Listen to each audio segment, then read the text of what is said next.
So let's talk about the Constitution of the United States. This is Brent Allen Winters, commonlawyer.com. www.commonlawyer.com. This Constitution of the United States is a brief of common law government. Almost all the world is ruled by the law of the city, the civil law, the canon civil laws of Rome, the pinnacle of expression of Babylon, the evil city, the whore that sets on many waters, is drunk with the blood of those that give testimony to Jesus Christ. The Greek word is martyr. Those that give testimony means testimony. And that's what we're called to do. But in the meantime, we're supposed to understand common law government. Is that biblical? Yes, it is. I hasten to add constantly that in cases of apparent inconsistency between our law of the land, our common law, and the Bible is the court of last resort. Oh yes, here we are, 69. Here we go. Thank you, Miss Francine. May ever the President of the United States be thus impeached and punished. May the President of the United States be impeached. Remember, impeached means to catch by the foot. Catch the impeachable man by the toe. That means, it's a fancy word, means to catch by the foot, and then you hold him over for trial in the Senate. Two impeaching bodies in our common law tradition. Number one, the grand jury. That's an impeaching body. The grand jury catches you by the foot and holds you over for trial. And then the trial jury tries you.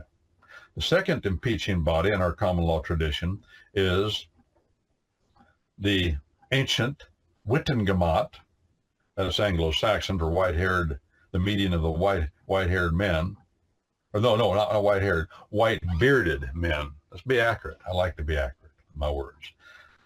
Witten is a word it's the word white in a different form. White, winter, those are all words about white, like snow, things like that. Witten means white beard, white-bearded men, elders, we say sometimes. What's the Latin word for elder? Senate, or senile. And the words senator and senile are from the same root. That is entertaining, isn't it? But white-bearded, not white-headed, white-bearded men. Is there a difference? Yeah, there's a difference.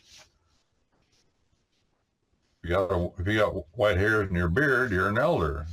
What if you are scalped or lose your hair and you're still a white-bearded man, you see? Now, the Bible's accurate. And the words in the Old Testament and the New Testament for white-bearded men mean white-bearded men. The Anglo-Saxon word witten, the Hebrew word translated elder, means white-bearded men. The Greek word presbytos, singular, and the genitive means white-bearded men. We translate elders, but it's white-bearded men. Not women, by the way. Men. Again, I'm here to report what the Bible says, not what people want to do. Okay, we've got the president. He can be impeached, yes. Yes. Can he be punished? Oh, he can be punished, but not by a trial for impeachment to throw him out of office. No, the Constitution of the United States does not give authority to the Senate, who tries impeachment, to do anything but remove a man from office and say he can never come back to any office or position of trust of the United States. And your individual states have the same system with their executive, legislative, and judicial branch. In this free and happy country, no man is so great as to be above the law. The laws are supreme. And so we say in America, we are not a government of men.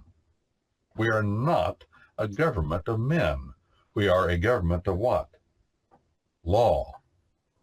What is supreme in our country? True law. We don't have dictators in America. Donald Trump, as much as we may like him, he's not supreme. No, he's probably got more personal problems than you do, and you think you have a lot. Matter of fact, you read the story of his life and his ancestors, and you realize it's not pretty. It's not pretty. But that's not the standard to be president of the United States, to be perfect. It is the standard to be right-headed, according to Magna Carta, two-pronged standard, to know the law of the land, as distinguished from the law of the city, the civil canon laws of Rome. To know the law of the land, that's number one, our common law. The how, fairness, due process, to know, understand that. And number two, to have the intention, to mean to observe it well. If you don't have those two things, you have no business being a judge, a sheriff, a president of the United States, a congressman, nothing. Not in this country. And I dare say, of course, you know, our government ranks are filled with such ignorant sillies. Don't even want to know, don't care to know. How can we have laws within the confines of our Constitution of the United States if those making law, the legislative branch, the Congress, don't have a clue what's here? And I dare say there are not, wouldn't be lawyers included, a handful that would have a clue what's in this document called our Constitution of the United States, or even care. They don't care. If they cared, they'd do something about it. That's why I encourage people to take the course, our law school courses. We've got many of them, matter of fact. But we've got one coming up called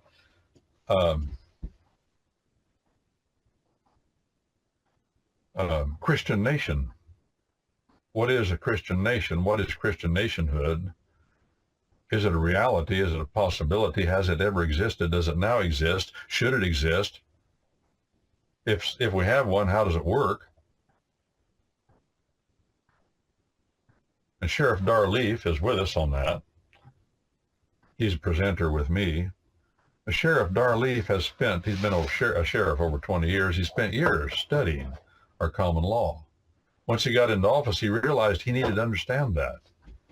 And so he made the effort. And he's still, as I am, still comparing, contrasting, trying to understand what our common law is and what it says. And this, our Constitution of the United States, is a brief of common law government. And impeachment is part of our common law tradition that doesn't exist in almost every country in the world. It's not there. Laws are supreme. To them, all persons, from the President of the United States to the poorest and meanest beggar on the street, must alike submit. You've heard the phrase liberty under law. There is no liberty except under true law. There isn't any.